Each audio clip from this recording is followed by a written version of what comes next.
Press the lord నిజమైన స్వరం ఫిబ్రవరి 8, 2026 Holi prayer home సంఘం వారి అనుదిన వాగ్దాన పరిచర్య. మేలుతో నీ హృదయమును తృప్తిపరచుచున్నాడు. కీర్తనల గ్రంథము 103 అధ్యాయము 5వ వచనము. ప్రియమైన దేవుని వారలారా, దేవుడు మన హృదయములను మేలుతో తృప్తిపరుస్తున్నారు. నిజముగానే మనము మన జీవిత కాలంలో ఎన్ని దేవునికి వ్యతిరేకమైన పనులు చేసినా అవి తెలుసుకొని పశ్చాత్తాపపడి ఆయన పాదాల దగ్గర మనం ఒదిగినప్పుడు దేవుడు మనల్ని క్షమించి మనకు రక్షణనిచ్చి విమోచననిచ్చి మన యొక్క ఆత్మ పాతాళంలోకి వెళ్ళిపోకుండా దేవుడు మనల్ని తప్పించారు. అది ఎంత గొప్ప మేలో. తరువాత మన జీవితంలో అనేకమైన మేలులు చేసి మన ప్రార్థనలు అంగీకరించి మన మనవులు విని వాటిని మన జీవితంలో నెరవేర్చి మన హృదయాన్ని తృప్తిపరిచారు. మనకు మనోబలాన్ని ఇచ్చి ఉన్నారు. అందుకే మీ యొక్క బలం అనేది పక్షిరాజు యవ్వనము వలె అవుతుంది. ఎందుకనంటే మనం కృంగి ఉన్నప్పుడు దేవుడు మన జీవితంలో మేలు చేస్తే ఆ మేలును బట్టి మన కృంగుబాటు అంతా తొలగిపోతుంది.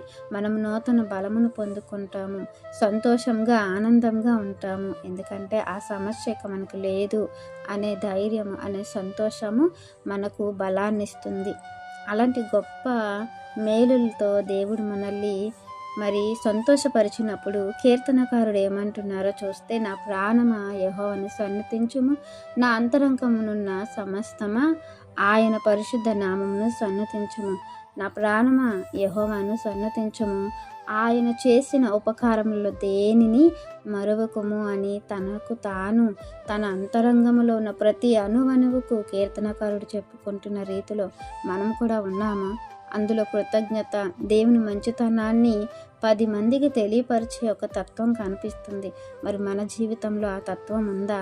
దేవుడు చేసినటువంటి మేలులు ఇక్కడ కీర్తనకారుడు మనకి తెలియపరుస్తూ ఉన్నారు.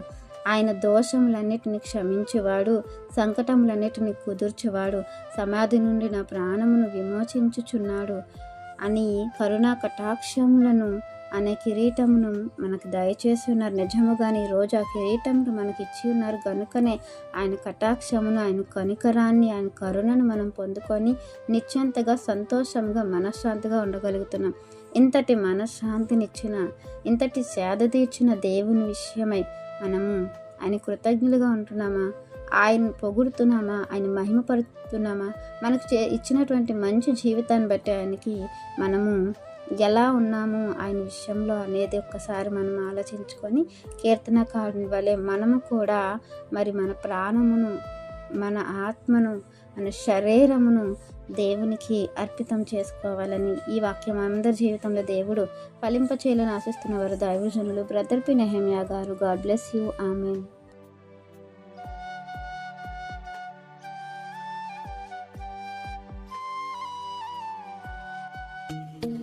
Hi friends, Holi prayer home Gajuwaka సంగమ వారు మాట్లాడిన విలువైన దేవుని సందేశములను మీరు వినటానికి మా యొక్క యూట్యూబ్ ఛానల్ హోలీ ప్రేయర్ హోమ్ను సబ్స్క్రైబ్ చేసుకొని పక్కనున్న బెల్ ఐకాన్ క్లిక్ చేయగలరు.